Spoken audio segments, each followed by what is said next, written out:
Hey, it's the Board Game Blogger. Today I'm here to review 10 Days in Asia. It's the fourth game in the 10 Days series in which players try to travel across Asia in 10 different days. It's a nice map here. So it all folds in one, so it doesn't really, it's got a few creases, but it's still playable, and it looks great. And it's a fun game, but this is actually probably the game I enjoy the least of all the games that I own. There's not a lot of conflict, there's not a lot of direct interaction. You're basically just working on your own, trying to build a route.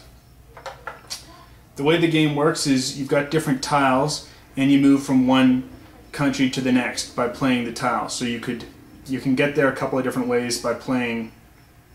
If you have the Indonesia tile and it's red, you can then place an adjacent country like a yellow Brunei tile, or you can place a boat on, say, the Indian Ocean, and then so you would have the Indonesia tile, then a Indian Ocean liner tile, and then say Pakistan, because that's on the Indian Ocean. And you try and just make a connection across the 10 days. But unfortunately, because of this, you're just working on your own. It feels like you're playing, just multiplayer solitaire. The only thing you can do in relation to your opponents is see which tiles they're discarding. Because the way it works is there's just a blank pile of tiles you can draw from, and there's 3 tiles face up. The way you add a new tile to your route is you draw one from either the 3 face-up tiles or from the tile, the stack of just random tiles. Why don't we take a closer look at how that actually works on the board? But it's a mechanic that I think, there's no involvement in the game. So I think this game is really good maybe for families that want to avoid conflict. You got a lot of kids, and maybe playing a game with a lot of conflict isn't good for them. I don't really like it. I think it's boring. There's not enough player interaction. The only thing you can do is kind of judge on the tiles someone's discarding, or what tiles they're picking up, and kind of react to that, and try and prevent them from grabbing a certain tile. But that's the limit of the interaction. And to me, it just feels like you're playing solitaire. Anybody invites you to a game of solitaire, you tell them, sorry, Buster, the ball game is over. Okay, so let's say this is the draw pile. Normally I would have this off board, but just for game purposes. So if I'm completing my route, I can either draw it here from the random tiles or from one of these 3. Let's say I draw and it's Brunei. Well, I might want to take Brunei, put it next to Malaysia if I have that, and I'm going to put this with my 10 that I'm laying out, and I'll discard Vietnam. I might discard it on top of the Pacific tile because I know that the other player really wants the Pacific Ocean tile, because it's a pretty powerful tile in that it connects to so many countries, whereas Vietnam only connects to Laos, Cambodia, China, and the Pacific Ocean. So there's less avenues in which my opposing players could be using that tile. That's the extent of the player interaction, though, is just, discarding the tiles and noticing what other players are going after.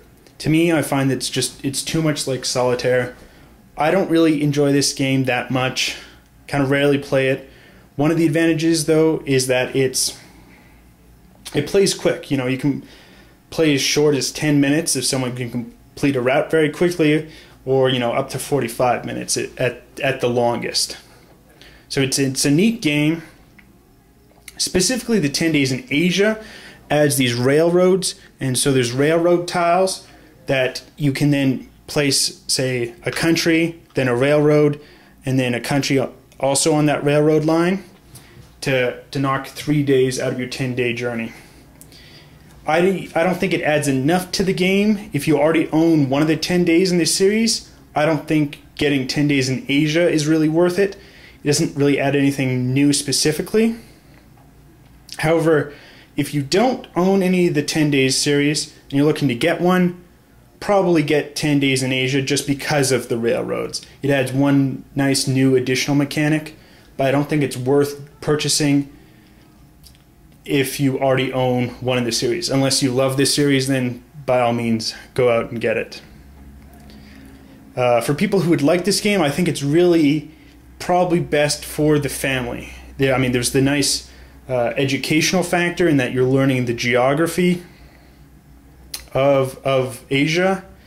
You know, it's not a conflict-heavy game, so I think you can really play this. You know, you got a lot of children who kind of maybe fight and bicker a lot. This is probably a good game to play because at the end of the game, no one's going to have hard feelings. You know, you play a more competitive cutthroat game. You know, maybe one boy hurts his brother or his sister's feelings at the end of the game, or vice versa or something. So I think probably this is just best for the families that want low conflict. I think if you're in for a conflict game with a lot of cutthroat maneuvering, or even just a game with a lot of player interaction, this is not your game. Probably want to look elsewhere. To me, it just feels like multiplayer solitaire. Anybody invites you to a game of solitaire, you tell them, sorry, Buster, the ball game is over. However, I think if that's what you're interested in, I think you'd very much like this game. And again, I think families would enjoy this because of the educational factor in learning the geography of the countries and, you know, a low conflict game. That's just my thoughts. I'm not really glad I own this, but, you know, I kind of don't really want to trade it away just because it's one of the few low conflict games I do own, in case, you know, I have people who don't want to play anything with conflict, and it's a nice filler because, again, you can play it in 20-25 minutes. However, I think there's probably better games you can play in that short of a time span, so I don't know. If you can find it cheap, maybe pick it up. If you're family, I think definitely get this game. It's a perfect family game, but that's all. Too much like solitaire for me. It rarely hits the table.